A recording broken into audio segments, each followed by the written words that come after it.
Okay, AOC finally responded proudly concerning a high school yearbook photo that proves she grew up in a wealthy suburb. She said, "See, I told you I went to high school." And I can tell you, I know that when I was waitressing and struggling to put food on the table, for a while there, I did. I tried to stop caring.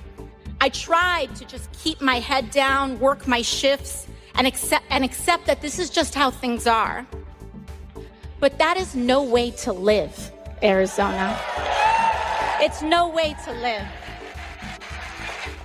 What I do know is that we don't have to live like this. And in fact, we cannot live like this anymore. This is ridiculous. Kelly didn't just torch AOC's political circus. She dismantled it with razor-edged wit and pinpoint precision, exposing the grandstanding, viral theatrics, and hollow performance art behind the persona. From TikTok tier reactions to fantasy economics monologues, nothing escaped the roast, and the takedown peeled back the glossy, hashtag-driven image AOC's built her brand on.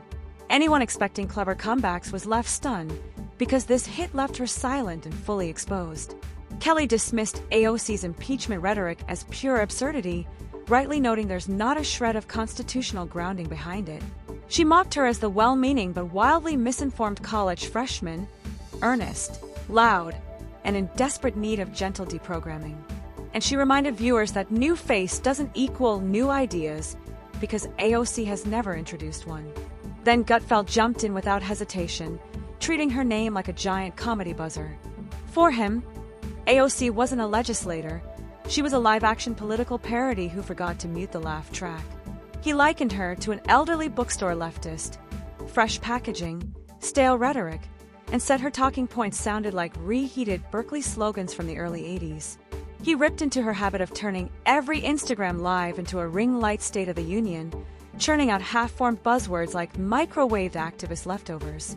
Even her staged arrests weren't safe, joking she surrendered with the fierceness of someone wearing French cuffs. And when he got to policy, he shredded the Green New Deal as a glitter-covered, last-minute science project masquerading as legislation, utopian fiction stapled to economic chaos. Gutfeld kept swinging, mocking the Green New Deal as a glitter-splattered poster project with zero math, comparing AOC's policy ideas to assembling IKEA furniture without instructions, then blaming the chair for collapsing. He blasted her, "Let's just try it" approach to governance, ripping into sanctuary city policies, criminal leniency, and her takes on gender debates with the bluntness of someone who's seen the outcome and isn't interested in pretending otherwise. He joked that every time she championed a new cause, chaos followed like clockwork. But his favorite target was her non-stop social media grind, saying AOC spent more time filming than a full-time influencer, except without the burden of being influenced by facts. He imagined her staff meetings as disorganized brainstorms of filters, climate slogans, and someone yelling about carbon emissions while snapping selfies from the back seat of an SUV. And the tears, he didn't let those pass either, pointing out how every vote she disliked became a Shakespearean tragedy, complete with trembling delivery and dramatic pauses. When AOC didn't get her way, he said, it wasn't a policy setback, it was the fall of Rome, just with better lighting.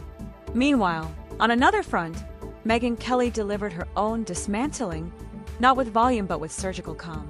Where Gutfeld provided the fire, Kelly brought the scalpel, slicing through AOC's curated persona one exposed layer at a time. She began by challenging the myth of AOC's intellect, noting how her confident monologues often sounded like half-digested talking points delivered by someone who skimmed a Wikipedia article and declared herself an expert. Kelly argued AOC's speeches relied more on melodrama than logic, motivational poster energy masquerading as congressional authority. Then Kelly shifted to AOC's origin story, highlighting the glossy narrative versus the reality. She reminded viewers that AOC grew up in Yorktown Heights, a pleasant Westchester suburb, not the gritty Bronx identity she repeats for political effect. And Kelly pointed out how AOC doubled down during a clash with Trump, playing the tough, streetwise persona she's carefully crafted and marketed.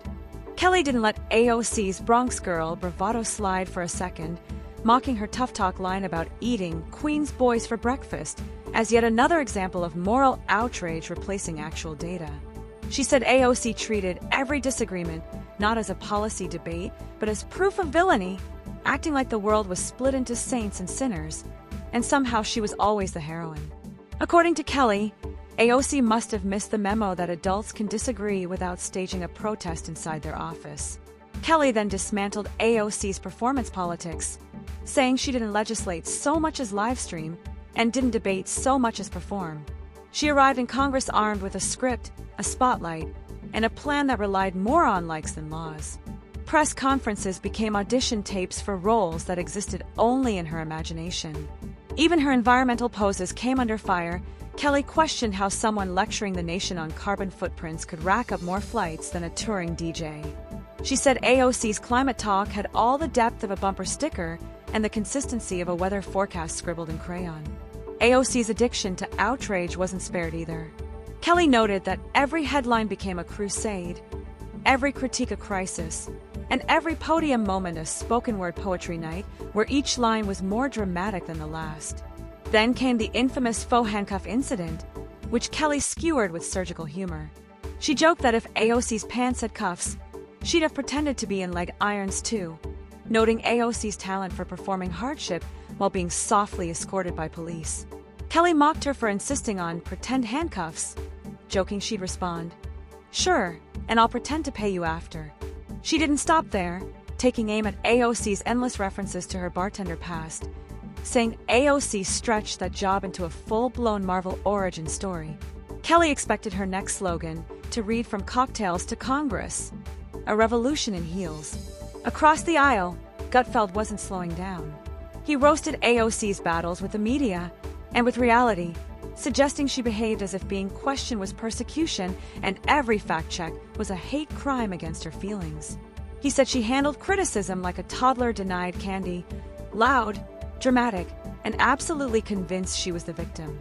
He laughed at the way she branded herself, the voice of the people, while rarely interacting with real ones, saying her idea of constituents looked more like Twitter activists, TikTok philosophers, and climate protesters glued to pavement. He even jabbed at her red carpet transformations, wondering how someone claiming to fight for working families always had time to pose for magazine covers and make statements as subtle as a jackhammer. Gutfeld then dug deeper into her biography, pointing out the clear gap between her curated Bronx narrative and her real upbringing in Yorktown Heights, a wealthier, quieter, whiter-collar town where she spent nearly her entire childhood.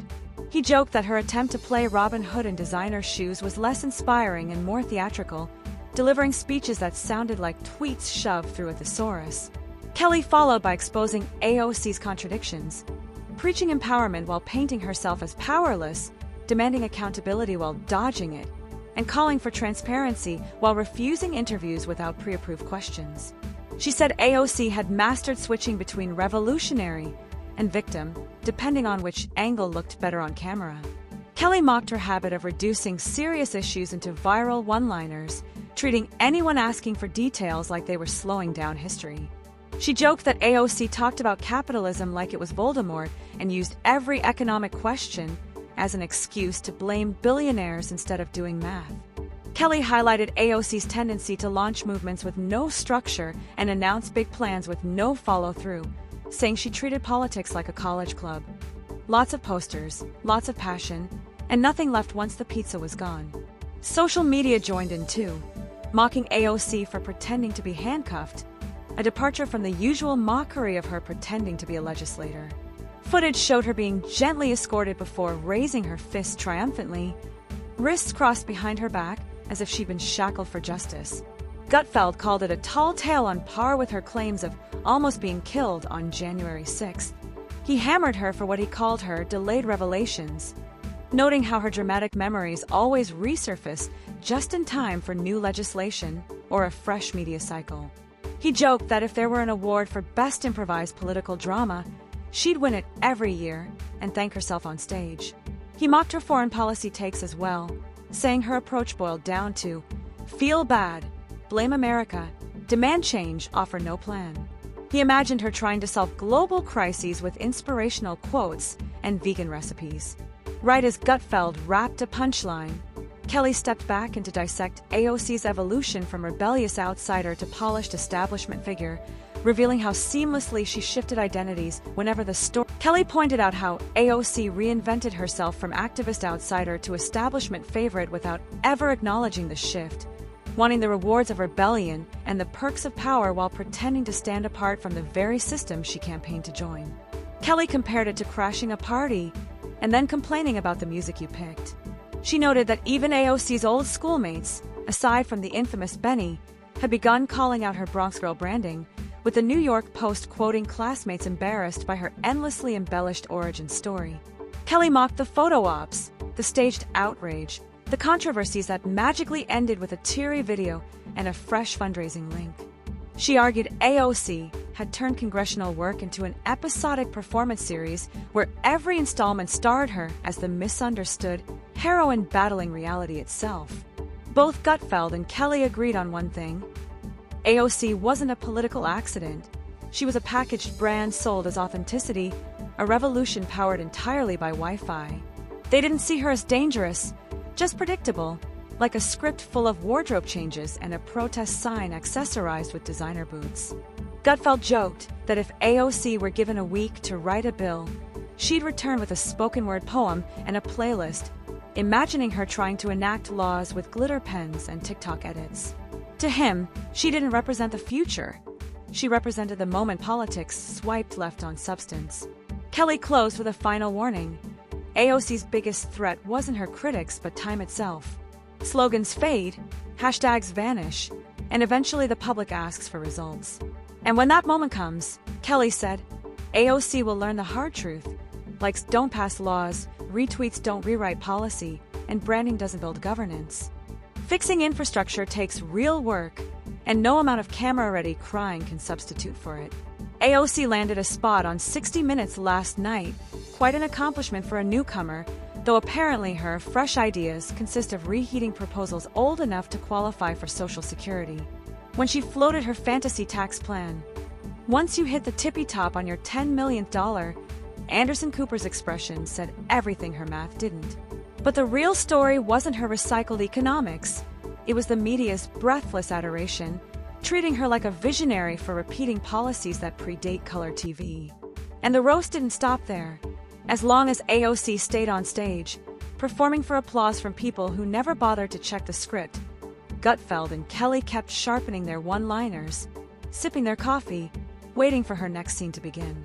Gutfeld jumped back in, saying her greatest political accomplishment was turning every policy talk into a fully produced episode of performative theater, props, costumes, and a speech crafted to make the crowd cheer whether or not they understood it. To him, AOC could turn a pothole complaint into a national debate about feelings, inequality, and whether the asphalt enjoyed structural privilege. Then came her reaction to the Musk-Trump drama online. "Oh man, the girls are fighting," she quipped, trying to float above the fray with that smug I'm the adult tone she deploys right before slipping into a preacher cadence or an exaggerated accent. Kelly pounced on it, calling out AOC's habit of posing as the wise overseer while doing the rhetorical equivalent of cosplay. Gutfeld went after her so-called leadership, saying whenever real crises hit, she showed up late, unprepared, and theatrical, like a firefighter arriving at a blaze with a scented candle and a vlog camera. He argued she cared more about curating her storyline than solving the problem, leaving her followers to consume every dramatic beat like political popcorn. Kelly followed with another jab, noting AOC's instinct to moralize everything while sidestepping the practical work, calling her the type who'd guilt you for using a plastic straw while flying private to her next speech. She mocked AOC's selective outrage, explosive online, absent when governing got slow and unglamorous. Kelly closed with a smirk, saying AOC's biggest fear wasn't being wrong but becoming irrelevant.